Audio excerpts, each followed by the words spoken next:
اللاواني 16 هوليري بأوبي تزوره هوليري سأبوريا بس إن شاء الله ما محاولة كان بزوتين كتاش كينو كاك فاخر بزعمت هوكاري شكاني أو بورية سلم أو زادية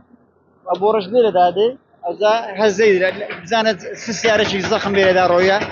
هزي لقى هزي بوركش كايا باشا تسن مال بأو دبن أو تاتسن بأو دبن مالك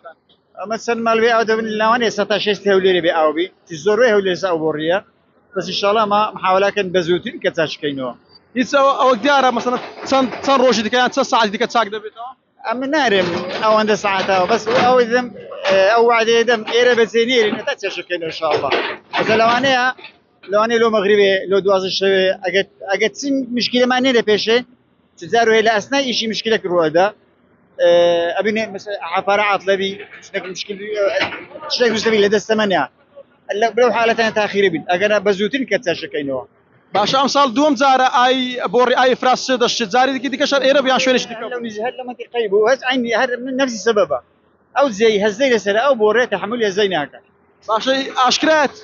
سبيكو عندها بتوكار شكانك يعني نا بس يعني هزي ده بيقدر ناشد هزك ده روج باشر سيارة كذا يكشي خرس لوي ده يورده زخمي ده كده تدشت